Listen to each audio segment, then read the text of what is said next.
Since Halloween Kills is in theaters this Friday, I thought I'd go back and review the film I had never reviewed before. So this is my review of Halloween 3 Season of the Witch.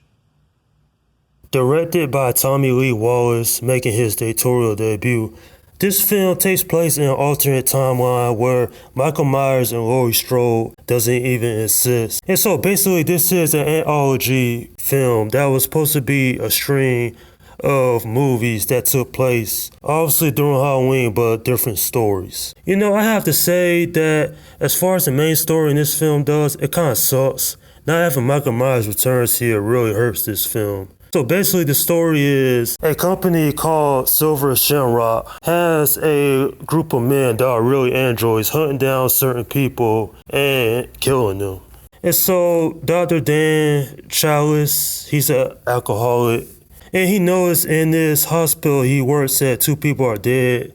And so he goes to investigate, and one of the people that died, his daughter Ellie, she goes with Dan and they try to figure out what's going on. You know, I never really cared about this film. You know, taking Michael Myers out of the main story and setting up their own anthology film, it had backfire on them. Reason being is because John Carpenter, his original plan was to kill off Michael Myers in the first film and then have a different Halloween story for every film after that. But because the first Halloween film was such a success, well, the producers forced him to bring Michael Myers back for a sequel. But after Michael Myers and Dr. Loomis were taken out in the second film, then he finally was able to get to his original plan. But it didn't work because at that point people were suspecting to see Michael Myers in this third film. You know, it's not really the acting that's bad in this film. There are some entertaining moments throughout it. But when you have a plot about a guy who wants to kill millions of people in this film using Halloween masks, it kind of feels a little cheap. There's even a sci-fi element in this film, which was not previously in the past 2 movies. You know, this film is such a failure that they did away with the anthology film altogether. Nonetheless, though, the actors in this film, Tom Atkins, Stacy Nikin, they did alright, but without having Jamie Lee Curtis there, then this film could have been so much more. And what I mean by wanting something more is that originally, if this was the second film in the franchise and Michael Myers got killed off in the first one, I think it could have worked. But the third film, people are expecting to see Michael Myers, and it was like completely disappointed. If anything, the Halloween masks in this film, they look cool, and there's a whole backstory to the businessman that Dr. Dan is trying to take out, you know, trying to stop, trying to save all these families.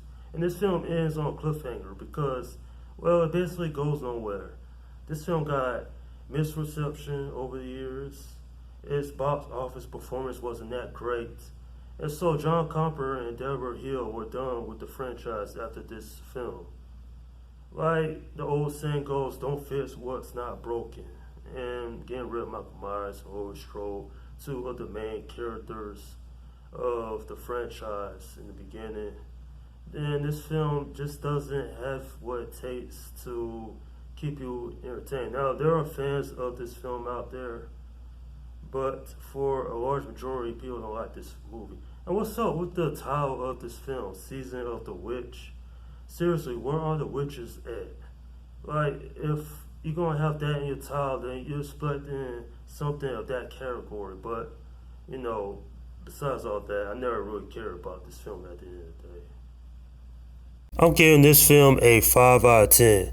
You know, this film had promised somewhat, but taking Michael Myers out of the franchise up to this point was a big mistake.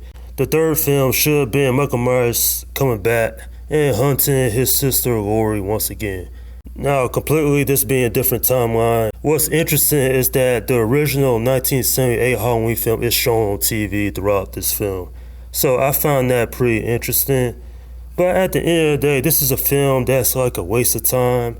It never led nowhere to the other Halloween films. And it's just its own anthology movie taking place in its own timeline. And another thing I want to point out, Silver Shamrock Novelties, which is a company that produced Halloween masks, they have a commercial all throughout the film that has a annoying song. I mean, this song is so annoying.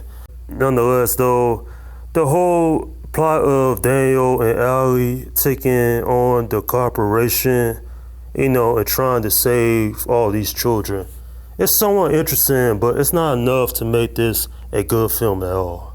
And then the main guy behind it all, Conan Cartran. I mean, I like his antagonist. He was interesting.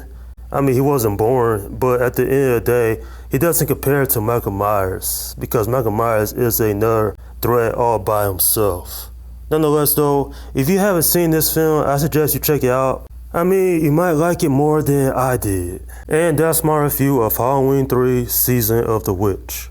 Okay, leave your comments down below in the section and let me know what you think about this film. Alright, this is Slim Guy 172 saying peace out.